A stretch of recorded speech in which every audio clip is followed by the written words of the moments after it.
Painted application ધોરણ 6 થી 12ના વિદ્યાર્થીઓ માટે અપડેટ થઈ ચૂકી છે. આ એપ્લિકેશનમાં શું છે? બધા જ વિષયના વિડીયોઝ છે. ગુજરાતની બેસ્ટ ફેકલ્ટી દ્વારા લાઈવ લેક્ચર્સ છે. આઈએમપી પ્રશ્ન છે, ટેસ્ટ સિરીઝ છે અને ગુજરાતના તમામ વિદ્યાર્થીઓ સાથે તમે તમારી કમ્પેરિઝન કરી શકો છો. ગેમિફિકેશન છે અને બીજું ઘણું બધું. તો તમે એપ્લિકેશન ડાઉનલોડ ન કરી હોય તો ડિસ્ક્રિપ્શનમાં લિંક આપી છે. હમણાં જ પ્લે સ્ટોર ઉપર જાઓ અને એપ્લિકેશન ડાઉનલોડ કરો. ઘરે બેઠીને સરસ મજાનું ગુજરાતની જોરદાર ફેકલ્ટી સાથે ભણો, સારા માર્ક્સે પાસ થાઓ. ત્યારે આપણે રિવિઝનના ભાગરૂપે ચેપ્ટર નંબર 1 થી 4 બસ હવે અહીંયા ત્યાં પૂરું કર્યું હતું અને આજથી અને હવેથી ચેપ્ટર નંબર 5 આપણને ખબર છે આપણે અત્યારે વન શોર્ટ વિડીયો એટલે કે એક લેક્ચરની અંદર એક આખું ચેપ્ટર પૂરું કરવાનું કામ અત્યારે આપણે કરીએ છીએ. જેવા બધા ચેપ્ટર પૂરા થશે એટલે આપણે પેપર સેટ સીધા ઉપાડશું.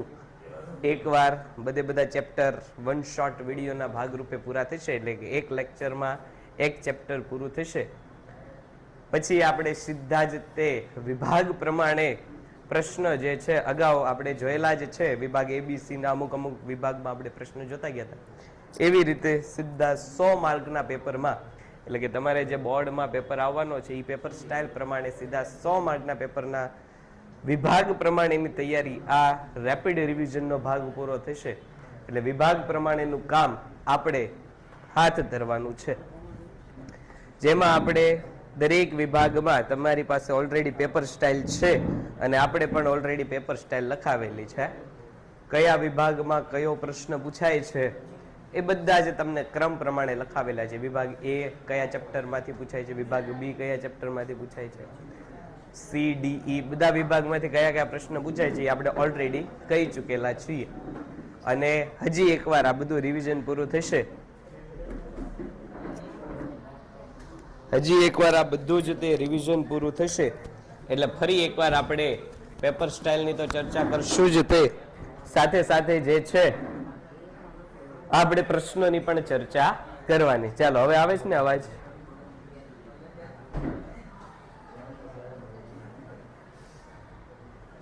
ઓકે, ડન છે. તો આજનું ચેપ્ટર નંબર 5 ગરીબી એના ઉપર આગળ વધીએ. એટલા દિવસોમાં ઘણા લોકોને પરીક્ષા હતી અને ઘણા લોકોને પરીક્ષા પૂરી થઈ ગઈ છે એટલે આપણે વચ્ચેના દિવસોમાં જે તમે પરીક્ષા આપી એટલે તમને ખ્યાલ આવી ગયો છે કે હજી કેટલી તૈયારી થઈ છે ને કેટલી તૈયારીની જરૂર છે.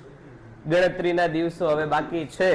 લગભગ તમે ગણો તો 25 થી 30 દિવસ જેવો સમય બોર્ડના પેપરને બાકી છે. એવા સમયે આપણે જે જાન્યુઆરીનું આપણે તમને અગાઉથી કીધેલું હતું, આપણે ડે 1માં પહેલા જ લેક્ચરમાં કીધું હતું કે આપણો સિલેબસ જાન્યુઆરીમાં પૂરો થશે અને ફેબ્રુઆરી સ્ટાર્ટિંગ આવશે ત્યાં આપણું રિવિઝન પૂરું થશે એવું આપણે ઓલરેડી કીધું હતું. ના જો ફેબ્રુઆરી આવવા ઉપર છે ને આપણું રિવિઝનના ભાગરૂપના ચેપ્ટર પણ પૂરા થશે એટલે જેવું ફેબ્રુઆરીમાં આપણે પ્રવેશ કરશું એની સાથે સાથે આપણે શેમાં જઈશું તો કે ભાઈ જે અગત્યના આઈએમપી પ્રશ્નો છે એટલે આપણે જે નક્કી કરેલું કામ છે એ મુજબ આપણી ગાડી ચાલે છે એટલે આપણે રિવિઝનમાં પણ વાંધો નથી, ન એક પણ સિલેબસમાં આપણે એક પણ ચેપ્ટર બાકી રાખેલું નથી.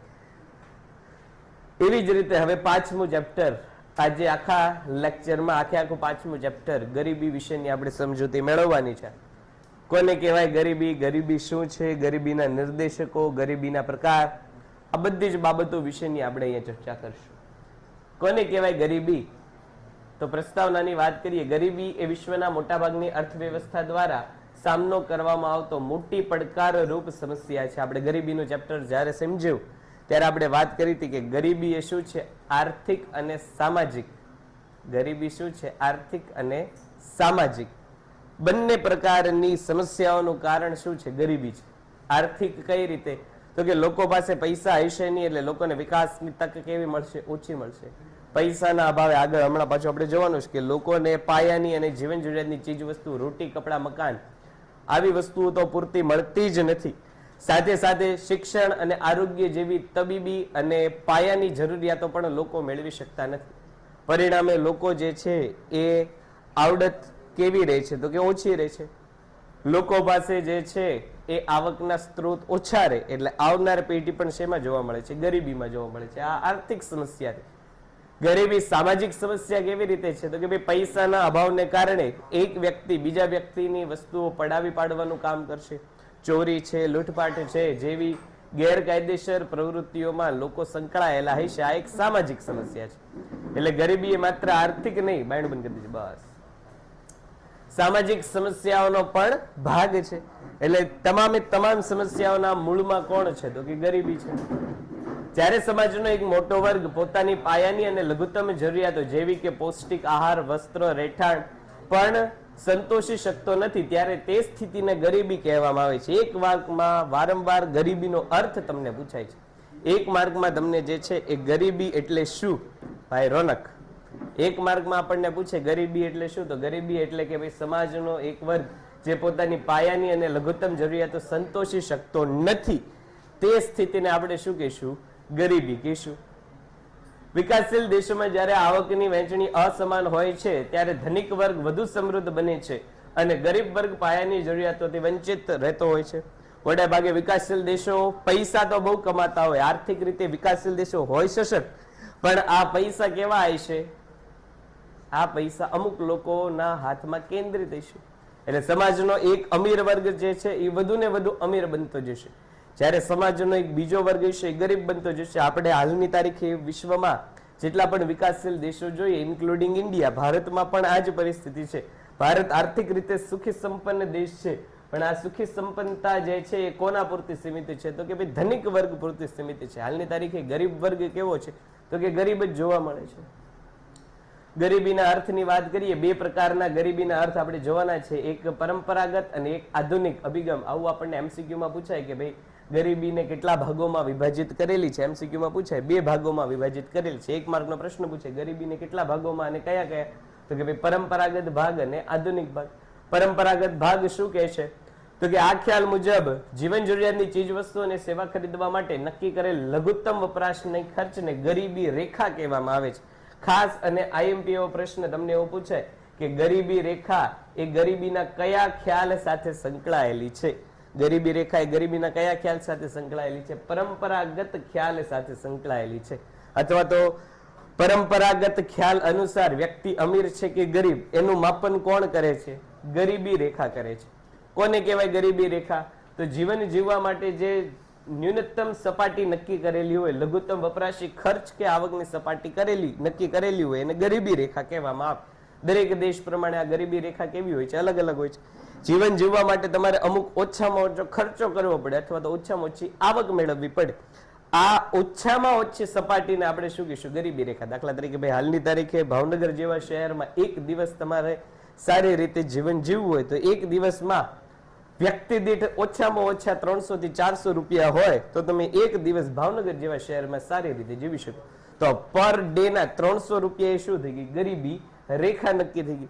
કે એક દિવસ સારું એવું જીવન જીવવું હોય તો 300 રૂપિયા મિનિમમ તમારે જે છે કાં તો આવક મેળવવી પડશે, અને આવક મેળવશો તો એનો તમે ખર્ચ કરી શકશો.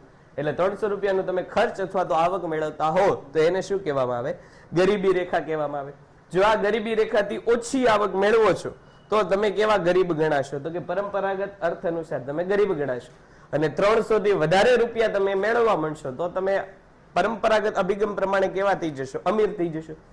એટલે કે 300 રૂપિયાની ગરીબી રેખા નક્કી કરેલી હોય તમે 299 રૂપિયા કમાવો છો તો તમે કેવા છો? ગરીબ છો. 300 રૂપિયાની ગરીબી રેખા નક્કી કરેલી છે ને તમે 301 રૂપિયા કમાવશો તો તમે કેવા થઈ ગયા છો? અમીર થઈ ગયા છો. અને 300 રૂપિયા કમાતા હો તો તમે ગરીબી રેખા ઉપર છો. આવી રીતે દેશમાં જે છે એ વ્યક્તિ અમીર છે કે ગરીબ એ નક્કી કરવામાં આવે છે. જે વ્યક્તિની આવક કે ખર્ચ આ નિર્ધારિત ગરીબી રેખા કરતા ઓછી હોય તેને ગરીબ માનવામાં આવે છે. હમણાં વાત કરીએ 300 રૂપિયાથી ઓછા રૂપિયા જો તમે કમાતા હો અને ગરીબી રેખા 300 રૂપિયાની નક્કી થયું તો આર્થિક રીતે તમને કેવા માનવામાં આવશે? ગરીબ માનવામાં આવશે. કેવા માનવામાં આવશે? ગરીબ. કેવા? ગરીબ. ઓછા પૈસા કમાવ ગરીબ કેવા? ગરીબ જ ઓછા કમાતો. આ અભિગમ મુખ્યત્વે ખોરાક અથવા તો લઘુત્તમ કેલરી મેળવવા ઉપર ધ્યાન કેન્દ્રિત કરે છે, જેને ઘણીવાર ભૂખમરાની સ્થિતિ તરીકે પણ ઓળખવામાં આવે છે. 1 અને 2 માર્કમાં વારંવાર પૂછાતો એવો પ્રશ્ન કે ગરીબી રેખાની મર્યાદા જણાવો. 1 અને 2 માર્કમાં વારંવાર પૂછાતો પ્રશ્ન, ગરીબી રેખાની મર્યાદા જણાવો. ગરીબી રેખાની મર્યાદા શું છે? તો કે ગરીબી રેખાનો આધાર કોના ઉપર છે? ખોરાક અને તેમાં રહેલી લઘુત્તમ કેલરી ઉપર છે. એટલે જો નક્કી કરેલી કેલરી કરતા તમે ઓછી કેલરી વાળો ખોરાક મેળવતા હશો તો તમે ગરીબ ગણાશો. હમણાં આગળ આવશે કે ભાઈ શહેરી વિસ્તાર માટે 2100 કેલરી અને ગ્રામીણ વિસ્તાર માટે 2400 કેલરી. એટલે જો એક દિવસમાં તમને 2100 કે 2400 કેલરી જેટલો ખોરાક મળતો નથી તો તમે ગમે એટલા પૈસા કમાતા હો તમે કેવા થઈ જશો? ગરીબ થઈ જશો. દાખલા તરીકે ભાઈ મુકેશ અંબાણી નામનો વ્યક્તિ છે એ આર્થિક રીતે સુખી સંપન્ન છે. હવે કોઈ દિવસ એ ઉપવાસ ઉપર ઉતર્યો હોય ને એક દિવસમાં 2100 કેલરીનો કદાચ ખોરાક ન મેળવી શક્યો હોય તો એ દિવસ માટે એ વ્યક્તિ કેવો ગણાશે? ગરીબ ગણાશે. કારણ કે એને 2100 કેલરી જેટલો ખોરાક મેળવો નથી. એ જ એની મર્યાદા છે. ગરીબી એક એવી સમસ્યા છે, આર્થિક સમસ્યા છે. ગરીબી કેવી સમસ્યા છે? આર્થિક સમસ્યા છે. પણ અહીંયા ગરીબીનું માપન કોના આધારે કરવામાં આવે છે? ખોરાક અને તેમાં રહેલા કેલેરીના પ્રમાણને જે છે એ ગરીબી માપવાનું સાધન ગણવામાં આવે છે. ખોરાક અને તેમાં રહેલું કેલેરીનું પ્રમાણ એને શું ગણવામાં આવે છે? ગરીબી માપવા માટેનું સાધન માપવામાં આવે છે. એટલે ગરીબી રેખા એ કઈ રેખા બની જાય છે? ભૂખમરાની રેખા બની જાય છે. એ જ એની શું છે? મુખ્ય મર્યાદા છે. શા માટે ગરીબી રેખા ભૂખમરાની રેખા છે એવું આપણને પૂછે તો ગરીબી રેખાનું નિર્ધારણ કોના આધારે થાય છે?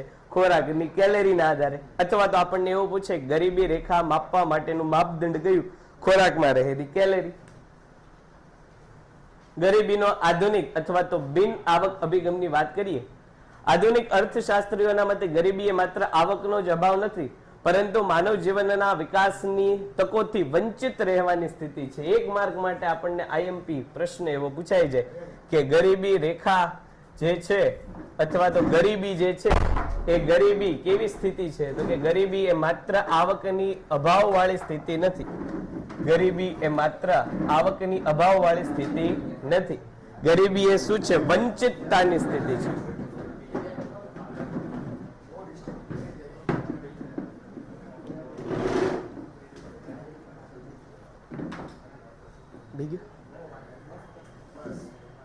ગરીબી એ માત્ર આવકની અભાવની સ્થિતિ નથી. ગરીબી એ શું છે?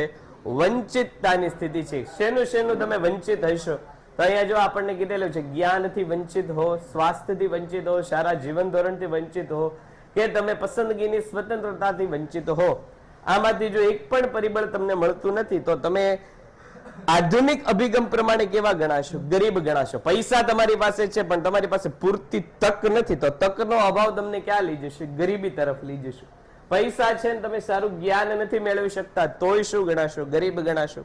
તમારી પાસે પૈસા છે ને તમે સ્વાસ્થ્ય સારું લાંબુ અને તંદુરસ્ત આયુષ્ય નથી ભોગવી શકતા તો પણ તમે આર્થિક રીતે કેવા ગણાશો? ગરીબ ગણાશો. તમારી પાસે પૈસા છે અને તમે સારું જીવન ધોરણ એટલે કે પીવાનું શુદ્ધ પાણી છે, સ્વચ્છતા છે અને આવાસની સુવિધા નથી મેળવી શકતા તો પણ તમે શું ગણાશો? ગરીબ ગણાશો. તમારી પાસે પૈસા છે પણ તમે જે છે એ સ્વાભિમાન અને પસંદગીની સ્વતંત્રતા સાથે ગૌરવપૂર્ણ જીવન જીવી શકતા નથી તો તમે કેવા ગણાશો? ગરીબ ગણાશો. જો અહીંયા ખાસ આપણને સ્વાભિમાનની વાત શું કામ કરી છે? તો કે ગરીબીના અભિગમ મુજબ વ્યક્તિની આવક કેવી હોવી જોઈએ? નૈતિક આવક હોવી જોઈએ. જો નોકરી કરવા વાળો વ્યક્તિ એ પૈસા કમાય છે, નોકરી કરવા વાળો વ્યક્તિ એ પૈસા કમાય છે અને ચોરી કરવા વાળો વ્યક્તિ એ પૈસા કમાય છે પણ બંનેના સ્વાભિમાનની વાત આવે તો સ્વાભિમાનની વાતમાં બંને કેવા થશે? તો કે અલગ અલગ થશે. નોકરી કરવા વાળો વ્યક્તિ 4 જણાની વચ્ચે એવું કહી શકે પોતે નોકરી કરે છે પણ ચોરી કરવા વાળો વ્યક્તિ 4 જણાની વચ્ચે એવું નહીં કહે કે ભાઈ આપણે તો ચોરીનું કામ છે, બહુ મોટા ભાઈ કામ હાલે છે આપણું. ભાવનગર થી લઈને બોટાદ સુધી જેટલી ચોરી થઈ બધું આપણું જ છે. સ્વાભિમાનની વાત છે. તો આ પરિસ્થિતિ આપણને ગરીબી વિશેની ખ્યાલ આપે છે. સ્વાભિમાન અને ગૌરવપૂર્ણ જીવન એ અમીરીનો એક ભાગ છે. આમ આધુનિક ખ્યાલ એ આવક કરતા વધુ વ્યાપક છે જેમાં માનવ વિકાસ આંક એટલે કે HDI અને માનવ ગરીબી આંક એટલે કે HPI હ્યુમન પોવર્ટી ઇન્ડેક્સ સાથે જોડાયેલો છે. ગરીબીના પ્રકાર જોઈએ. 2 પ્રકારની ગરીબી છે, નિરપેક્ષ ગરીબી અને સાપેક્ષ ગરીબી. જે રીતે આધુનિક અભિગમ અને બિન આધુનિક અભિગમ હતો એટલે કે પરંપરાગત અભિગમ અને આધુનિક અભિગમ એના આધારે 2 ભાગ પડેલા છે. આવક અભિગમમાં ગરીબી કોના આધારે નક્કી થતી હતી? ગરીબી રેખાના આધારે. એવી જ રીતે અહીંયા નિરપેક્ષ ગરીબીમાં જે છે એ ગરીબીનું માપન કોના આધારે થશે? ગરીબી રેખાના આધારે. તો પરંપરાગત અભિગમ સાથે સંકળાયેલી ગરીબી એટલે કે નિરપેક્ષ ગરીબીની વાત કરીએ. નિરપેક્ષ ગરીબી એટલે જીવનની પાયાની અને લઘુત્તમ જરૂરિયાતો સંતોષવા માટે જરૂરી ચીજ વસ્તુઓ અને સેવાઓ ખરીદવા માટે નક્કી કરવામાં આવેલ આવક કે ખર્ચની લઘુત્તમ સપાટી એટલે કે ગરીબી રેખાથી ઓછી આવક ધરાવતો વર્ગ. ફરી એકવાર આપણને ગરીબી રેખાની વ્યાખ્યા આપી અને આપણને એક માર્કમાં ગરીબી રેખાની વ્યાખ્યા વારંવાર પૂછાય છે અને છે. કોને કહેવાય ગરીબી રેખા? તો ગરીબી રેખા એટલે પાયાની અને લઘુત્તમ જરૂરિયાત સંતોષવા માટે જે તમારે લઘુત્તમ ખર્ચ કે આવકની સપાટી નક્કી કરેલી હોય એને ગરીબી રેખા કહેવાય. ભારતમાં આયોજન પંચે ગ્રામીણ ક્ષેત્ર માટે દૈનિક 2400 કેલેરી અને શહેરી ક્ષેત્ર માટે દૈનિક 2100 કેલેરી જે છે ગરીબી રેખાના. કોણ બોલે છે યાર? કોઈને કઈ ઇમ્પોર્ટન્ટ ચર્ચા હોય બહાર જતા હોય. એક 26મી જાન્યુઆરી આજે છે ને કઈક દેશ લેવલના કઈક મોટા ફેસલા લેવાના હોય તમારે તો બહાર પતાવતા હોય. આ હું 12મા ધોરણ લેવલનું બધું ઝીણું ઝીણું અહીંયા બધું હાલતું હોય. તમારે કઈક નેશનલ લેવલના ઇસ્યુ હાલતા હોય, આડોશી પાડોશી રાજ્ય કઈક યુદ્ધના એના કઈક હોય તો એ બધું બહાર જઈને ચર્ચા કરતા હોય. અહીંયા તો હવે અહીંયા 12મા ધોરણની આપણે ચર્ચા કરતા હોય. ખાલી તમે નેશનલ લેવલના ઇસ્યુ વાળા તો બહાર જતા હોય ચર્ચા પૂરી કરતા હોય. હે છે કોઈને નેશનલ લેવલના ઇસ્યુ? તો જાઓ. છે તારે છે તો જા ભાઈ. એ નેશનલ લેવલના ઇસ્યુ નથી. ચાલો ગરીબી રેખા. ગરીબી રેખા હમણાં આપણે વાત કરીએ એમ કે ગ્રામીણ ક્ષેત્ર માટે ગરીબી રેખા કોના આધારે નક્કી થશે? 2400 કેલેરીના આધારે નક્કી થશે અને શહેરી ક્ષેત્રમાં 2100 કેલેરીના આધારે. એટલે કે તમે અમીર છો કે ગરીબ? ભાઈ એક જ વાર નહીતર હાલતો પડ બાર. તને જો તમે આર્થિક રીતે સુખી સંપન્ન છો અને શહેરી વિસ્તારમાં રહ્યો છો તો તમારે મિનિમમ કેટલો ખોરાક લેવાનો? 2100 કેલેરી વાળો. અને તમે આર્થિક રીતે સુખી સંપન્ન છો અને ગામડામાં રહ્યો છો તો તમારે કેટલો ખોરાક લેવાનો? 2400 કેલેરી વાળો. જો તમે 2100 કેલેરી લેવાનો ખોરાક અને 2400 કેલેરી લેવાના ખોરાક જેટલી એ રકમ તમારી પાસે નથી એટલે આટલી ખોરાક પણ તમે મેળવી શકતા નથી. આટલા ખોરાક મેળવવા માટેનો ખર્ચો તમે કરી શકતા નથી. એનો અર્થ કે તમે ગરીબી રેખાથી કેવા છો? તો કે નીચી આવક ધરાવવા વાળા છો. એટલે તમે નિરપેક્ષ રીતે શું ગણાશો? ગરીબ ગણાશો. તેંડુલકર સમિતિ માટે 2011-12માં ગ્રામીણ ક્ષેત્રની માસિક આવક જે છે એ 816 રૂપિયા અને શહેરી ક્ષેત્ર માટે 1000 રૂપિયા નક્કી કરેલી. એટલે શહેરમાં રહેતા હોય 2100 કેલેરીનો ખોરાક જોતો હોય તો તમારે મિનિમમ કેટલા રૂપિયા કમાવા પડે? 1000 રૂપિયા. ગામડામાં રહેતા હોય અને 2400 કેલેરીનો ખોરાક તમારે મેળવવો હોય તો મિનિમમ તમારી પાસે કેટલા રૂપિયા હોવા જોઈએ? 816 રૂપિયા. જો તમે 816 રૂપિયાથી ઓછી રકમ ગ્રામીણ ક્ષેત્રમાં કમાવો છો અને ખર્ચ કરો છો, શહેરી વિસ્તારમાં તમે 1000 રૂપિયાથી ઓછી આવક કે ખર્ચનું કામ કરો છો તો તમે નિરપેક્ષ રીતે ગરીબ ગણાશો. 2011-12ના અંદાજ મુજબ ભારતમાં નિરપેક્ષ ગરીબીનું પ્રમાણ 21.9% હતું. આ તમને એમસીક્યુમાં પૂછાય છે કે ભારતમાં નિરપેક્ષ ગરીબીનું પ્રમાણ કેટલું છે? 21.9%. જેમાં ગ્રામીણ ક્ષેત્રની ગરીબી કેટલી હતી? 25.7% અને શહેરી ક્ષેત્રની ગરીબી 13.7%. શહેરી ક્ષેત્રનું અલગથી ઘણી વાર આપણને પૂછાય છે. આમ ઓલ ઓવર તમને જે છે એ નિરપેક્ષ ગરીબીનું પ્રમાણ એમસીક્યુમાં પૂછાય છે, પણ ઘણી વાર પેપરમાં તમને જે છે એ શહેરી ક્ષેત્રનો વિશેષ આંકડો પૂછી લે છે. સાપેક્ષ ગરીબી. સાપેક્ષ ગરીબી એટલે સમાજમાં વસતા જુદા જુદા આવક ધરાવતા વર્ગો વચ્ચે થતી આવકની અસમાન વહેંચણીની સ્થિતિ. આજ વખતેનો મને એવું લાગે છે કે એક માર્કમાં આ પ્રશ્ન હોવો જોઈએ જ તે. કારણ કે આટલા સમયથી જેટલા જૂના પેપર આવ્યા એમાં મોટા ભાગના પેપરોમાં અને ઘણા બધા પેપરોમાં નિરપેક્ષ ગરીબીનું સવાલ વારંવાર પૂછી લીધેલો છે. અને હવે નિરપેક્ષ ગરીબીનું કામ પૂરું થયું એટલે હવે કામ કોનું આવશે? સાપેક્ષ ગરીબીનું કામ આવશે.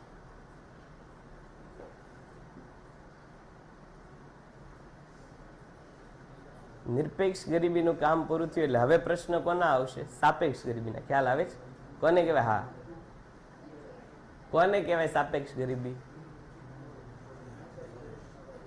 સમાજના બે વર્ગમાંથી ઓછી આવક વાળો વર્ગ વધુ આવક વાળા વર્ગ કરતા કેવો ગરીબ ગણાય છે? ઓછી આવક વાળો વર્ગ વધુ આવક વાળા વર્ગ કરતા સાપેક્ષ ગરીબ ગણાશે. એટલે અહીંયા તમે અમીર છો કે ગરીબ છો એનો આધાર કોના ઉપર છે? બીજા વ્યક્તિ ઉપર છે. તમારી તુલના કોના આધારે કરવામાં આવે છે એના આધારે તમે અમીર છો કે ગરીબી નક્કી થશે. નિરપેક્ષ ગરીબીમાં તમે અમીર છો કે ગરીબ એનો આધાર કોના ઉપર છે? ગરીબી રેખા ઉપર. સાપેક્ષ ગરીબીમાં તમે અમીર છો કે ગરીબ છો એનો આધાર કોના ઉપર છે? બીજા વ્યક્તિ ઉપર. દાખલા તરીકે મુકેશ અંબાણીની વાત કરીએ તો મુકેશ અંબાણી આમ ભારતીય લોકો કરતા સાપેક્ષ રીતે કેવો છે? અમીર છે. પણ જ્યારે વિશ્વના ટોપ લેવલના વ્યક્તિઓની વાત કરવામાં આવે તો વિશ્વના ટોપ લેવલના વ્યક્તિની સરખામણીએ એ સાપેક્ષ ગરીબ કહેવાય. ઇલોન મસ્કની સરખામણીએ મુકેશ અંબાણી સાપેક્ષ રીતે કેવો ગણાય? તો કે સાપેક્ષ ગરીબ ગણાય. કારણ કે એની આવકનું ધોરણ અને મુકેશ અંબાણીની આવકનું ધોરણ બંને કેવા છે? અલગ અલગ છે. સાપેક્ષ ગરીબીનું માપન કોના આધારે છે? તો કે જુદી જુદી આવક ધરાવતા વર્ગોના આધારે. એટલે કે આવક સાપેક્ષ ગરીબીનું માપન જે છે એ આવકની અસમાન વહેંચણીના આધારે થશે. જ્યારે નિરપેક્ષ ગરીબીનું માપન કોના આધારે થશે? ગરીબી રેખાના આધારે થશે. આમાં કોઈ એક વ્યક્તિ કે જૂથ ગરીબ છે કે નહીં તેનો નિર્ણય અન્ય જૂથની આવક સાથે તુલના કરીને લેવામાં આવે છે. દાખલા તરીકે જો કોઈ વર્ગની આવક બીજા વર્ગ કરતા ઓછી હોય તો એ વ્યક્તિ કેવો ગણાશે? સાપેક્ષ ગરીબ ગણાશે.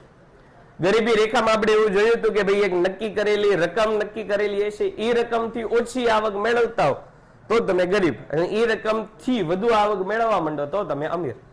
અહીંયા એવું નથી. અહીંયા તમે ગમે એટલી આવક મેળવતા હો, જો તમારાથી કોઈ ધનિક વ્યક્તિ આવી ગયું તો સાપેક્ષ રીતે ગરીબ કહેવાશે. એટલે કોઈ વ્યક્તિ જે છે વર્ષના 1 લાખ રૂપિયા કમાય ને એની સામે કોઈ એક વ્યક્તિ વર્ષના 2 લાખ રૂપિયા કમાય તો 2 લાખ વાળા વ્યક્તિ કરતા 1 લાખ વાળો વ્યક્તિ કેવો ગણાશે? સાપેક્ષ ગરીબ ગણાશે.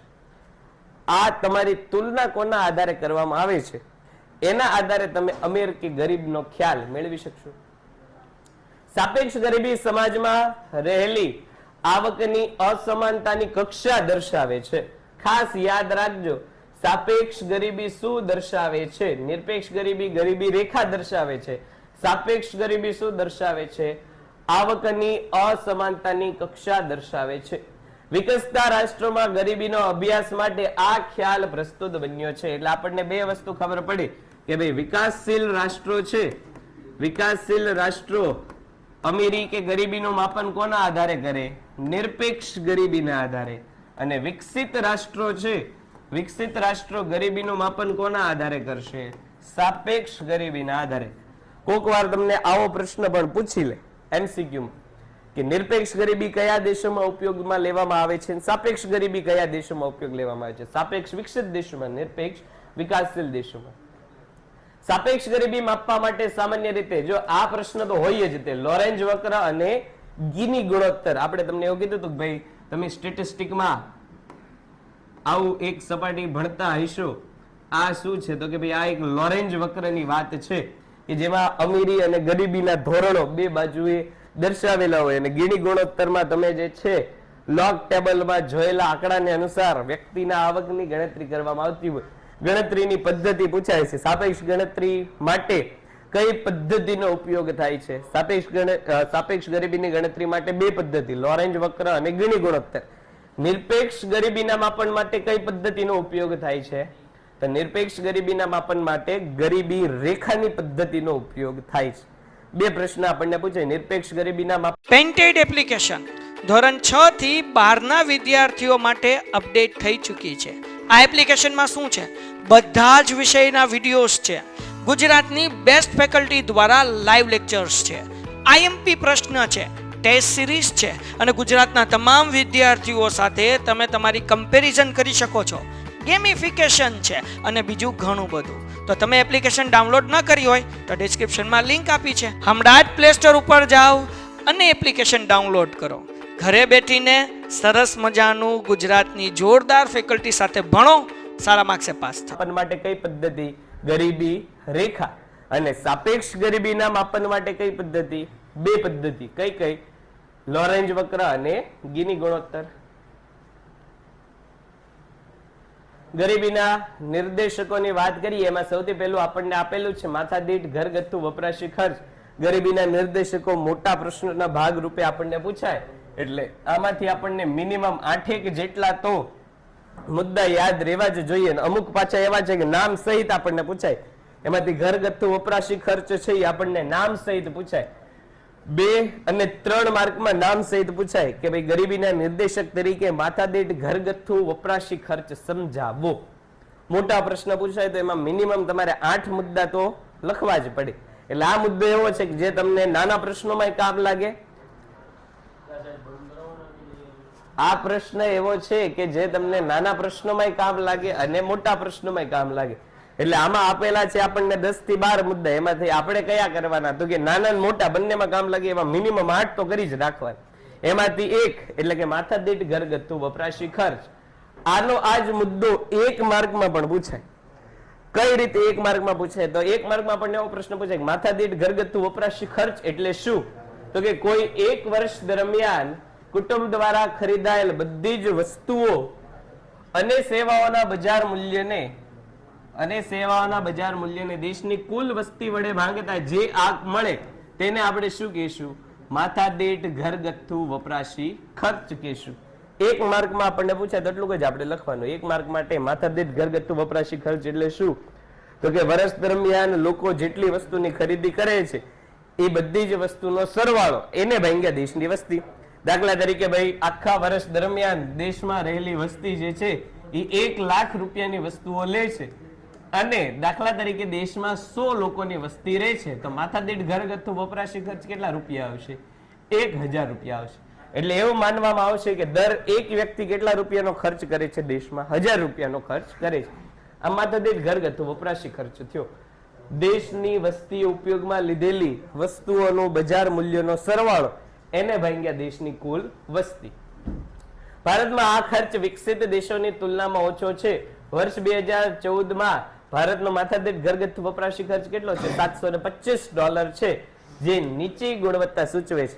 એટલે કે ભારતના લોકો જેટલો ખર્ચ કરે છે એની કરતા વિશ્વના બીજા લોકોનો ખર્ચ કેવો છે? વધારે છે. ભારતમાં ખર્ચનું પ્રમાણ શું કામ ઓછું છે? તો કે આવક જ નથી. આવક ન હોય એટલે ખર્ચ ઓછો થાય.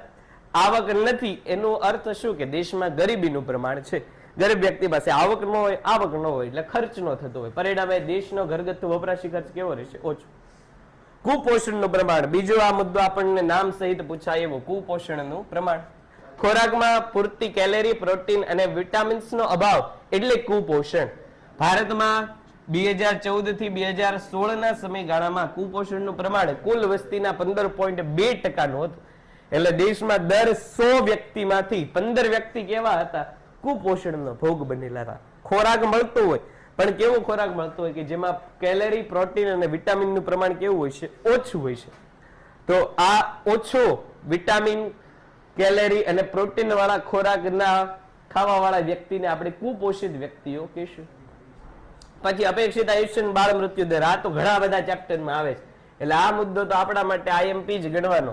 બંનેની વ્યાખ્યા 1 માર્કમાં કાં તો આની વ્યાખ્યા હોય અપેક્ષિત આયુષ્યની અથવા તો બાળ મૃત્યુ દરની વ્યાખ્યા હોય. 2 થી 3 ચેપ્ટરમાં અપેક્ષિત આયુષ્ય બાળ મૃત્યુ દર આપે છે. એટલે કે આ ચેપ્ટરમાં ન પૂછે તો બીજા કોઈક ચેપ્ટરમાં પૂછે છે. કોને કહેવાય અપેક્ષિત આયુષ્ય? જન્મ સમયે બાળક સરેરાશ કેટલા વર્ષનું જીવન જીવશે તેની અપેક્ષા એને આપણે શું કહીશું? અપેક્ષિત આયુષ્ય. બાળકના જન્મ સમયે તે કેટલા વર્ષનું આયુષ્ય ભોગવશે? બાળકના જન્મ સમયે તે કેટલા વર્ષનું આયુષ્ય ભોગવશે તેની અપેક્ષાને આપણે શું કહીશું? અપેક્ષિત આયુષ્ય. ભારતનું અપેક્ષિત આયુષ્ય કેટલા વર્ષનું છે? 68 વર્ષનું છે, જે ચીન અને શ્રીલંકા જેવા દેશ કરતા પ્રમાણમાં ઓછું છે. 68 વર્ષ જે છે એ દેશમાં અપેક્ષિત આયુષ્ય એટલે કે સરેરાશ દેશના લોકો કેટલા વર્ષનું આયુષ્ય જીવે છે? 68 વર્ષનું આયુષ્ય જીવે છે. બાળ મૃત્યુ દર એટલે શું? દર 1000 જીવતા જન્મેલા બાળકોમાંથી 1 વર્ષ પહેલા મૃત્યુ પામતા બાળકોની સંખ્યા, જે ભારત માટે કેટલી છે?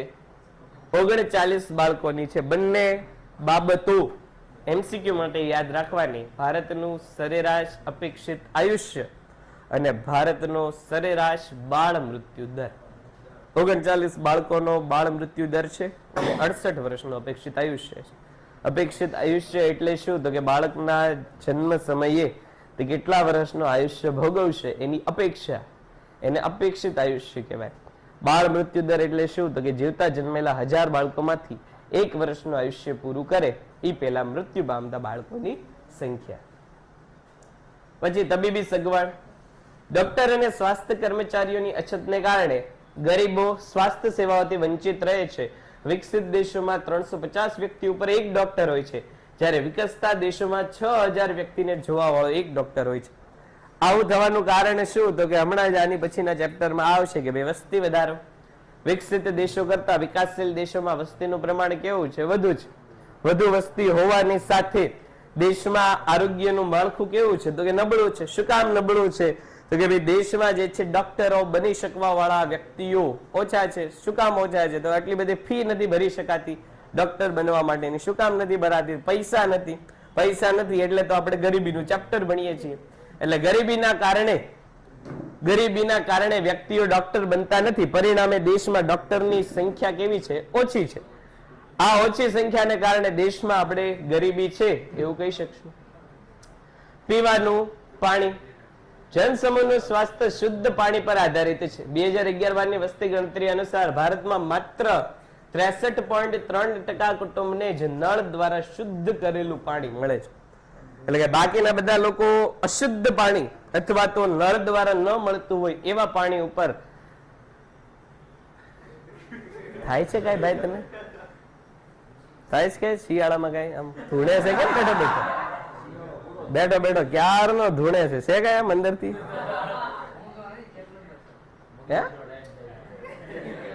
શું કરે છે એમ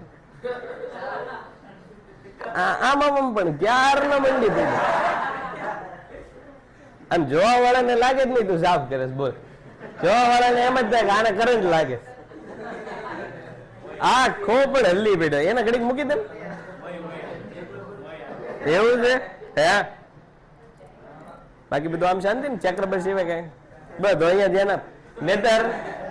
નેતર માર્કિંગ ના ધોરણોમાં ગરીબી આવી જશે. પાછી જે લઘુત્તમ સપાટી માર્કિંગ ની નક્કી કરેલી હશે ગરીબી રેખાની જેવી, એના કરતા ઓછા વયા જશે.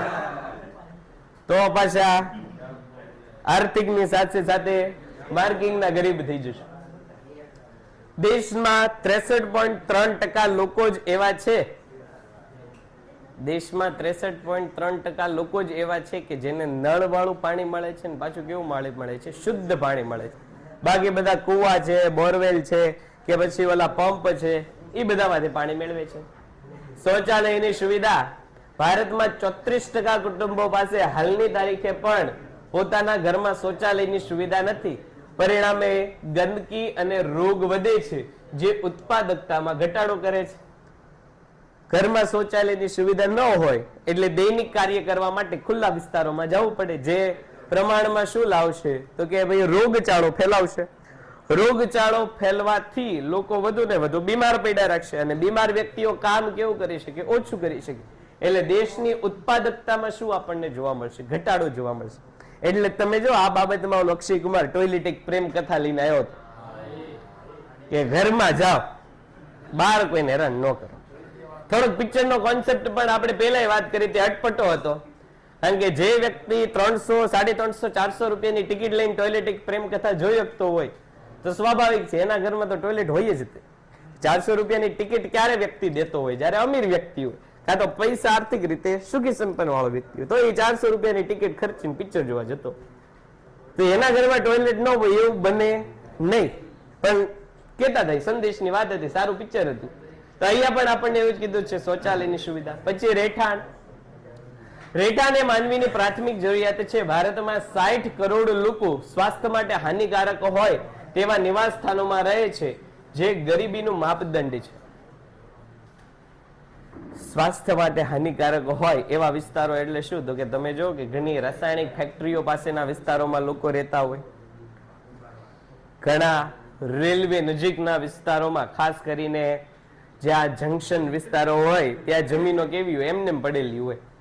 હવે એવા વિસ્તારોમાં તમે આસપાસ રહ્યો એટલે સતત ટ્રેનની અવર જવર અને એનું જે પણ અવાજ આવતો હોય એથી સ્વાસ્થ્ય ઉપર અસર થાય.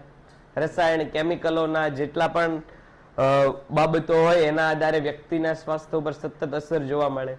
અમુક નીચાણવાળા વિસ્તારોમાં 24 કલાક 7 દિવસ અને 365 દિવસ પાણી ભરાયેલા રહેતા હોય એવા વિસ્તારો કે જ્યાં જમીન એમનેમ પડેલી હોય એવા વિસ્તારોમાં લોકો જે છે પોતાનું જીવન જીવવા માટે પોતે કેવા હોય મજબૂર હોય. શું કામ? તો કે રહેઠાણ નથી એટલા માટે. રહેઠાણ શું કામ નથી? તો કે ખરીદી કરી શકતા નથી. ખરીદી શું કામ નથી કરી શકતા? કારણ કે પૈસા નથી. એટલે ગરીબ વર્ગ માટે રહેઠાણની મુશ્કેલી કેવી છે? તો કે વધારે છે. એટલે જે વ્યક્તિ પાસે રહેઠાણ નથી એ વ્યક્તિઓ કેવા છે? તો કે આર્થિક રીતે એને ગરીબ માનવામાં આવશે. આપણે જે છે અગાઉ 40 સિસ્ટમની વાત કરેલી હતી કે ભાઈ મહાનગરોમાં તમે જો તો 40 સિસ્ટમ કે જ્યાં એક નાના અમથા રૂમમાં ઘણા બધા લોકો. હવે મને એક પણ વાત કરતા દેખાડે ને સીધા કાઢી મૂકીશ. પૂછીશ નહીં કે હું વાત કરો ને હું નહીં. પછી તમે ગમે આનું ચોપડીની એ વાત કરતા હશો, પ્રશ્નની એ વાત કરતા હશો તોય બહાર મોકલી. એ જે કરતા હશે બધા જશે, જે કરતા હશે જશે. ખુરશી આગી પાછી લેતા હશો, પ્રશ્ન ક્યાં પૂછ્યા એ પૂછતા હશો તોય બહાર જાય. બરોબર છે? અને એક જ વાર કહીશ. પછીનો વીજળી વપરાશ. આર્થિક વિકાસ અને જીવનની ગુણવત્તા માટે વીજળી અનિવાર્ય છે. ભારતમાં વધુ વસ્તી અને ઓછી આવકના કારણે માથાદીઠ વીજળી વપરાશ કેવું છે? ખૂબ જ ઓછું છે. હવે જો વીજળીનો વપરાશ ક્યારે વધારે થાય? જ્યારે વીજળીને લગતા ઇક્વિપમેન્ટ એટલે કે સાધનો વધારે હોય ત્યારે.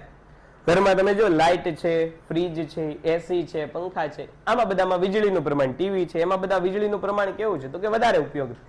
હવે લાઇટ, પંખા છે, એસી છે, ટીવી છે, આ બધું હોય કોની પાસે? અમીર વ્યક્તિઓના ઘરમાં આ બધી વસ્તુ હોય.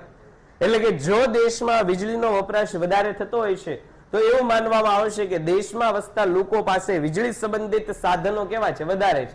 અને વીજળી સંબંધિત સાધનો વધારે ક્યારે હોય? જ્યારે લોકો પાસે પૈસા હશે. એટલે જો વીજળીનો વપરાશ વધુ એ દેશમાં અમીરીનું પ્રમાણ વધારે.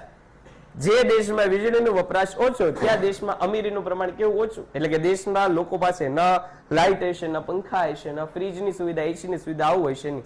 શું કામ આવું નહીં? કારણ કે પૈસા નથી, ગરીબી નથી. એટલે માથાદીઠ વીજળી વપરાશના આધારે તમે દેશમાં અમીરી કે ગરીબીનું પ્રમાણ જાણી શકો. જે દેશ વધુ પ્રમાણમાં વીજળી વાપરતો હોય ત્યાં અમીરીનું પ્રમાણ વધારે હશે અને જે દેશ વીજળીનું પ્રમાણ ઓછું વાપરતો હોય. હા બોલો ભાઈ. પછીનું શિક્ષણ. 15 વર્ષ કે તેથી વધુની વયના લોકો જે લખી વાંચી શકે તેને સાક્ષર ગણવામાં આવે છે. શિક્ષણની વ્યાખ્યા શું કહે છે? તો કે 15 વર્ષ કે તેથી વધુની ઉંમરનો કોઈ પણ વ્યક્તિ કોઈ પણ એક ભાષા સરખી રીતે બોલી વાંચન સમજી શકતો હોય તો એ વ્યક્તિને આપણે કેવો કહી દઈશું? શિક્ષિત કહી દઈશું. ગરીબ વ્યક્તિઓમાં શિક્ષણનું પ્રમાણ કેવું હોય છે? ઓછું હોય છે. એટલે લખી વાંચી શકતા હોય તો ભાષા વ્યવસ્થિત બોલી નહીં શકતા હોય. બોલી શકતા હશે તો ભાષા વ્યવસ્થિત લખી નહીં શકતા હોય. અભણ વ્યક્તિ જો બોલી તો શકે પણ લખવાની વાત આવે તો લખાણમાં એ લોકોનું પ્રમાણ કેવું થઈ જાય? તો કે ભાઈ નબળું થઈ જાય. ગરીબીમાં મજૂર વર્ગ હોય એ ગુજરાતી ભાષા બોલી તો શકતો હોય પણ લખવાની વાત આવે તો લખાણ ન કરી શકે તો એ વ્યક્તિને અશિક્ષિત માનવામાં આવે. ભાષા સમજી શકે છે, બોલી શકે છે પણ લખી શકતો નથી. લખી બોલીને સમજી શકતા હોય તો એ વ્યક્તિને શિક્ષિત માનવામાં આવશે. શિક્ષણ અને તાલીમનો અભાવ શ્રમિકોની ઉત્પાદકતામાં ઘટાડો કરે છે, તેમને ગરીબીમાં જકડી રાખે છે. વર્ષ 2011 પ્રમાણે ભારતમાં સાક્ષરતાનો દર અને એમસીક્યુ માટે આઈએમપી એવો 74.04% હતો. ભારતમાં સાક્ષરતાનો દર કેટલો છે? 74.04%.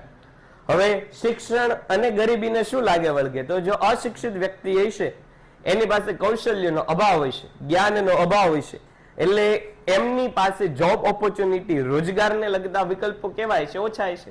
ફરજિયાત રીતે લોકોએ શું કરવું પડશે? મજૂરી કામ કરવું પડશે અને મજૂરી કામમાંથી આવકનું પ્રમાણ કેવું રહેશે? ઓછું રહેશે.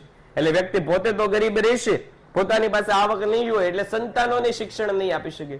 સંતાનોને શિક્ષણ નહીં આપી શકે એટલે સંતાનો ગરીબ રહેશે અને આમ ગરીબી કેવી રહેશે? વારસામાં રહેશે. આવક અને સંપત્તિની અસમાન વહેંચણી. ભારતમાં ધનિકો પાસે રાષ્ટ્રીય આવકનો મોટો હિસ્સો છે. 1998માં ટોચની 1% વસ્તી પાસે 9% આવક હતી જે 2012માં વધીને 12.6% થઈ ગઈ છે. એટલે દેશમાં 100 રૂપિયા દેશ કમાતો હોય તો 100 માંથી 12.6 એટલે કે 13 રૂપિયા તો એક વ્યક્તિની પાસે જ છે. બાકીના પૈસા 99 લોકો ભેગા થઈને કમાય છે. એટલે દેશમાં અમીરીનું પ્રમાણ છે, દેશની પાસે પૈસા બહુ છે પણ આ અમીરી કે પૈસાનું પ્રમાણ મોટે ભાગે કોની પાસે છે? તો કે ટોચની 1% વસ્તી પાસે, જે આવકની અસમાન વહેંચણી દર્શાવે છે. એટલે અમીર વર્ગો પાસે આવક સર્જન કરવાના વિકલ્પો વધારે છે કારણ કે એની પાસે પૈસા જ વધારે છે. ગરીબ વર્ગ પાસે આવક સર્જનના વિકલ્પો કેવા છે? ઓછા છે. પૈસા નથી એટલે નવા શિક્ષણ કે કૌશલ્ય તરફ આગળ વધી શકશે નહીં. અને પરંપરાગત રીતે ફરજિયાત શું કરવું પડશે? મજૂરી કામ. બેરોજગારીનો ઊંચો દર. કામ કરવાની ઈચ્છા શક્તિ અને તૈયારી હોવા છતાં રોજગારી ન મળે અને બેરોજગારી કહેવાય. આવકના અભાવે વ્યક્તિ પોતાની લઘુત્તમ જરૂરિયાતો સંતોષી શકતો નથી, જેથી વ્યક્તિ કેવો રહે છે? ગરીબ રહે છે. હવે બેરોજગાર વ્યક્તિ હશે, સ્વાભાવિક છે બેરોજગાર વ્યક્તિ પાસે આવક હશે જ નહીં, પોતાની જ કોઈ આવક નહીં હોય, એટલે આવક માટે કેવો રહેશે? આશ્રિત રહેશે.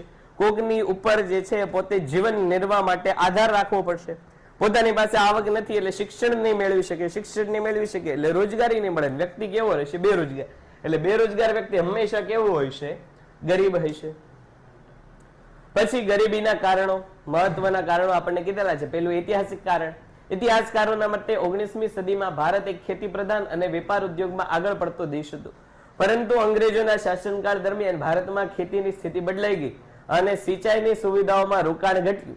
અંગ્રેજોની વેપાર નીતિ અને કરવેરા નીતિના કારણે ભારતીય ઉદ્યોગ અને હસ્તકલાને ભારે નુકસાન થયું, જેથી ગરીબી વધી. આપણને બધાને ખબર ને, તમે સામાજિક વિજ્ઞાન ભણીને આવ્યા કે ભારતને શું ગણવામાં આવતું? સોને કી ચીડિયા માનવામાં આવતું. ભારતમાંથી વિદેશમાં વસ્તુઓનું વેચાણ થતું અને વિદેશમાંથી પહેલા તો કોઈ પૈસા નહોતા, એટલે કરન્સીના બદલે ભારતમાં શું આવતું? સોના રૂપની કરન્સી આવતી. એટલે આપણા દેશમાંથી વસ્તુઓ જતી, વિદેશનું બધું સોનું ભારતમાં આવતું, એટલે ભારતને સોને કી ચીડિયા માનવામાં આવતું. પણ આ સોને કી ચીડિયા ઉપર કાળક્રમે અંગ્રેજોથી લઈને ડચ, પોર્ટુગીઝ, મુગલ, તુર્કો, આ બધી જેટલી વિદેશી પ્રજા આવી, આ બધી સોને કી ચીડિયાને શું લઈ ગયા? તો કે ભાઈ બધું સોનું લઈ ગયા અને સોને કી ચીડિયાને ખાલી ચીડિયા રાખી દીધી, સોનું બધું ઉપાડી ગયા. આપણે છેલ્લે એ વાત કરી હતી કે ભાઈ છાપામાં એવું આવ્યું હતું કે ભાઈ બ્રિટન જે છે એ ખાલી સોનું કેટલું લઈ ગયું? તો કે 3 ટ્રિલિયન થી વધારે. અત્યારે આખા બ્રિટનની ઇકોનોમી જે છે એ 2 ટ્રિલિયન થી ઓછી છે. એટલે કે બ્રિટનના બધા લોકો ભેગા મળીને જે છે એ 2 ટ્રિલિયન થી ઓછા રૂપિયા કમાય છે, બધા ભેગા થઈ. તો એ 3 ટ્રિલિયન થી વધુ તો ખાલી સોનું ભારતમાંથી લઈ ગયા. એટલે કે અત્યારની હાલની તારીખે લોકો બધા ભેગા થઈને જેટલું કમાય છે એની કરતા તો વધુ તો શું લઈ ગયા? સોનું લઈ ગયા. એટલે મોટા ભાગની ભારતીય સંપત્તિ ક્યાં વહી ગઈ? તો કે વિદેશી વ્યક્તિઓ પાસે વહી ગઈ. એટલે ભારત કે જે આર્થિક અને વેપાર ક્ષેત્રમાં પોતે આગળ પડતો દેશ હતો, આ આર્થિક દેશ જે છે એ ધીરે ધીરે કેવો થવા માંડ્યો? તો કે ધીરે ધીરે જે છે ગરીબી તરફ આગળ વધવા માંડ્યો. બીજું આપણને કીધેલું છે ગ્રામીણ ગરીબીના કારણો. એમાં પહેલું છે કુદરતી પરિબળ, કે ભારત ખેતી પ્રધાન દેશ હોવાથી મોટા ભાગનો ખેતીનો આધાર વરસાદ ઉપર છે. વરસાદ પાછો કેવો છે? અનિશ્ચિત છે. એટલે વરસાદ થાય જ થાય, ન થાય જ ન થાય. વરસાદ ન થાય એવા સમયે કૃષિ ક્ષેત્ર કેવું રહે? નબળું રહે. અને આપણને ખબર દેશની 49% વસ્તી હાલની તારીખે હતી અને અગાઉ 72% વસ્તી કૃષિ ક્ષેત્ર ઉપર આધાર રાખતી હતી. એવા સમયે વરસાદ ન પડ્યો હોય, તો કૃષિમાં પાક થાય? ન થાય. કૃષિમાં પાક ન થાય એટલે કૃષિ ક્ષેત્રમાં જેટલા પણ લોકો રોકાયેલા છે એમને પાક નથી, એટલે વેચાણ માટેની વસ્તુ નહીં મળે. વેચાણ માટેની વસ્તુ નહીં મળે એટલે એ વર્ષે એમની આવક થશે નહીં. આવક થશે નહીં એટલે ખર્ચ નહીં કરી શકશે. એટલે 72% વસ્તી ખર્ચો નહીં કરે એટલે બીજી વસ્તી પણ પૈસા વગરની રહેશે. બીજી વસ્તી પણ કેવી રહેશે? પૈસા વગરની. તને સમજાય ને? હું બીજી વસ્તી પણ કેવી રહેશે? પૈસા વગરની. કારણ કે 72% વસ્તી પાસે તો પૈસા જ નહોતા. એટલે પરિણામે એક કૃષિ ક્ષેત્ર નબળું જાય તો બધા જ લોકો, જેટલા પણ અન્ય ક્ષેત્રના લોકો હોય છે એ બધા પણ કેવા રહેશે? ગરીબ રહેશે. આ રીતે દેશમાં ગરીબીનું પ્રમાણ વધતું ગયું. પણ આ બધું કેવું હતું? તો કે આ વિદેશી બધી પ્રજા આવી પહેલાની એ સમયની વાત છે. એની પહેલા પછી પરિસ્થિતિ સારી હતી. તમે ભાવનગરમાં જો તો ભાવનગરમાં આપણે અહીંયા ગંગા જળિયા તળાવ છે, બહુ તળાવ છે, કે પછી શેત્રુંજી ડેમ છે. આપણા બધા રાજા રજવાડાઓ, કૃષ્ણકુમારસિંહજી છે, ભાવસિંહજી છે, ઈ અને એમની પહેલાની પેઢીઓએ ભાવનગર જેવા રાજ્યમાં પણ સિંચાઈની પૂરેપૂરી સુવિધા આપેલી. એટલે કે ભાવનગરના લોકો પાણીમાં કોઈ દિવસ તરસ્યા રહે એવી તો પરિસ્થિતિ જ નહોતી. શેત્રુંજીથી લઈને ગંગા જળિયા અને બહુ તળાવ બધું જ પેક રહેતું પાડી. પણ હાલની તારીખે એનું મેનેજમેન્ટ હાલની તારીખે નથી થતું. જે પહેલા રાજા રજવાડા કરીને ગયા હતા, એટલે પહેલાના લોકો થોડાક દૂરદ્રષ્ટિ વાળા હતા. એમને ખબર હતી કે પાણીની સમસ્યા આવશે, ખેતી પ્રધાન દેશમાં પાણી હોવું ફરજિયાત છે. હાલની તારીખે શેત્રુંજી જેમની જેટલી જૂની નહેર છે એ બધી જૂની નહેર શરૂ, અને એમાંથી તે ભાવનગર જિલ્લાના જેટલા ખેડૂતો છે એ લોકોને પાણી મળે. તો આ બધી સુવિધાઓનો અભાવને કારણે મોટાભાગના ખેતી કોના ઉપર રહી? તો કે વરસાદ ઉપર. અને વરસાદ અનિશ્ચિત એટલે પાક થાય જ થાય, ન થાય જ ન થાય. બીજું વસ્તી વિષયક પરિબળ કે વર્ષોથી દેશમાં લોકો કેવા છે તો કે ભાઈ અશિક્ષિત છે.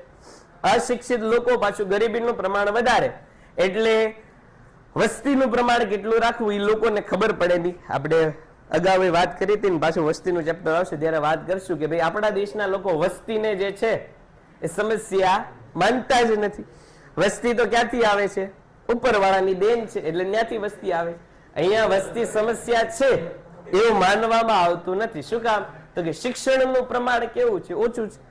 સમસ્યા જ જેને માનવામાં ન આવતી હોય, સમસ્યા જ જેને માનવામાં ન આવતી હોય એના ઉપાયો થાય ન થાય. એટલે દેશમાં અને ખાસ કરીને ગ્રામીણ વિસ્તારોમાં વસ્તી કેવી રહી? વધારે રહી. ગ્રામીણ વિસ્તારોમાં એકમાત્ર કામ કોનું હતું? ખેતીનું. ખેતી સિવાય ઉદ્યોગો હતા નહીં. આગળ હમણાં આવશે કે ભાઈ નાના અને મધ્યમ પાયાના ઉદ્યોગો ખાસ કરીને વિદેશી પ્રજા આવી ત્યારથી જ કેવા હતા? તો કે નબળા હતા. વિદેશી પ્રજા આવી ત્યારથી તે નાના અને મધ્યમ કદના ઉદ્યોગો કેવા હતા? નબળા હતા. એટલે એકમાત્ર હેન્ડસમ લાગે ને તું ખેતીમાં.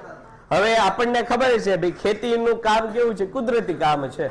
એક વ્યક્તિ ખેતરમાં કામ કરતા હોય તો ખેતીમાંથી ઉત્પાદન એટલું જ મળે જેટલું 5 વ્યક્તિ કામ કરતા હોય એટલું મળે. પણ જે ઉત્પાદન હશે એ વધુ ને વધુ વ્યક્તિઓ વચ્ચે કેવું થવા માંડ્યું? તો કે વેચાવા માંડ્યું. પરિણામે ખેત ઉત્પાદકતા ઓછી રહી. આર્થિક કારણો એમાં નીચી ખેત ઉત્પાદકતા હમણાં વાત કરીએ. જમીન અને સંપત્તિની અસમાન વહેંચણી કે જમીનદાર વર્ગ હતો કે જે ખેતી નહોતો કરતો, જમીનદાર વર્ગ હતો કે જે ખેતી નહોતો કરતો એની પાસે ખેતીનું માટેની જમીન કેવી હતી? વધારે હતી. અને ખેડૂત વર્ગ જે ખેતી કરતો એની પાસે જમીનનું પ્રમાણ કેવું હતું? ઓછું હતું. પરિણામે થતું એવું કે ખેતી ન કરનાર વર્ગ જે છે એ ખેતીને લગતા કોઈ પણ નવીનતમ કાર્ય કરવામાં એને રસ નહોતો. જમીનદાર પાસે ખેતી હતી પણ પોતે ખેતી નહોતા કરતા એટલે ખેતીમાં વિકાસ થાય. એટલે ખેતીમાં વિકાસ થાય આ માટેની કોઈ પ્રવૃત્તિ પોતે કરતા નહીં. ખેડૂતો પોતે ગરીબ હતા અને ખેતી કરતા હતા પણ એમની પાસે એટલા પૈસા હતા નહીં કે ખેતીમાં કઈ વધારો કરી શકે. એટલે અસમાન વહેંચણીના કારણે ખેતી ક્ષેત્ર કેવું રહ્યું? તો કે નબળું રહ્યું. નાના અને ગૃહ ઉદ્યોગોનો અલ્પ વિકાસ, ખાસ કરીને બીજી પંચવર્ષીય યોજનાથી મોટા ભાગના ઉદ્યોગો ઉપર જે છે એ ભાર મૂકવામાં આવ્યો, જેના કારણે રોજગારી પૂરી પડતા નાના અને ગૃહ ઉદ્યોગ અવગણનાથી. તમને એક માર્કમાં એમસીક્યુમાં પૂછાય કે ખેતી ક્ષેત્ર માટે કેટલામી પંચવર્ષીય યોજના કામ કરતી હતી? તો ખેતી ક્ષેત્ર માટે માત્ર ને માત્ર એક અને પહેલી પંચવર્ષીય યોજના કોના માટેની હતી? ખેતી ક્ષેત્રના માટેની હતી. બીજી પંચવર્ષીય યોજનાથી જેટલી પણ યોજનાઓ આવી આ બધી જ યોજના કોની માટેની હતી? આ બધી જ યોજના જે છે એ ભારે અને પાયાના ઉદ્યોગો માટેની હતી. હા મેં કીધું ભારે અને પાયાના ઉદ્યોગો મોટે ભાગે કામ કોના આધારે કરતા? તો કે ભાઈ મશીનના આધારે કરતા. એટલે મશીન વાળા ઉદ્યોગોનો વિકાસ થયો. મશીન વાળા ઉદ્યોગોનો વિકાસ થયો અને રોજગારીનું સર્જન કેવું થયું? ઓછું થયું. પરિણામ સ્વરૂપે જે આવક વ્યક્તિને થવી જોઈતી હતી એ માત્ર મશીનના માલિકોને થવા માંડી. પરિણામે દેશમાં ગરીબીનું પ્રમાણ કેવું રહ્યું? તો કે ઝડપી વધુ રહ્યું.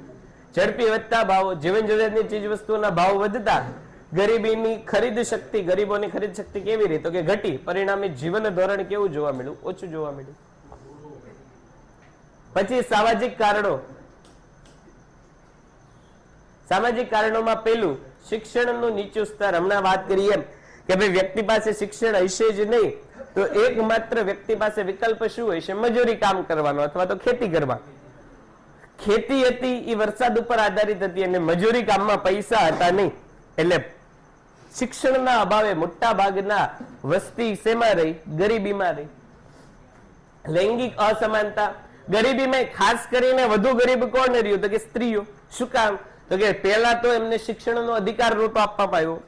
બીજું, શિક્ષણ મળીને કદાચ રોજગારી કરવા જાય તો પુરુષ જે વ્યક્તિ કામ કરતો એના કરતા સ્ત્રી વ્યક્તિને વેતન કેવું આપવામાં આવતું? ઓછું આપવામાં આવતું. એટલે એક તો શિક્ષણ નહોતું એટલે કામ નહોતું મળતું એટલે એમ તો ગરીબ હતા જ. અને જો કદાચ કામ મળી જાય તો આવક કેવી મળતી? ઓછી મળતી. પરિણામે ખાસ સ્ત્રી વર્ગ કેવો રહ્યો? તો કે ગરીબ રહ્યો. અન્ય કારણ પેન્ટેડ એપ્લિકેશન ધોરણ 6 થી 12ના વિદ્યાર્થીઓ માટે અપડેટ થઈ ચૂકી છે. આ એપ્લિકેશનમાં શું છે? બધા જ વિષયના વિડીયોઝ છે. ગુજરાતની બેસ્ટ ફેકલ્ટી દ્વારા લાઈવ લેક્ચર્સ છે, આઈએમપી પ્રશ્ન છે, ટેસ્ટ સિરીઝ છે અને ગુજરાતના તમામ વિદ્યાર્થીઓ સાથે તમે તમારી કમ્પેરિઝન કરી શકો છો. ગેમિફિકેશન છે અને બીજું ઘણું બધું. તો તમે એપ્લિકેશન ડાઉનલોડ ન કરી હોય તો ડિસ્ક્રિપ્શનમાં લિંક આપી છે, હમણાં જ પ્લે સ્ટોર ઉપર જાઓ અને એપ્લિકેશન ડાઉનલોડ કરો. ઘરે બેઠીને સરસ મજાનું ગુજરાતની જોરદાર ફેકલ્ટી સાથે ભણો, સારા માર્ક્સે પાસ થાઓ.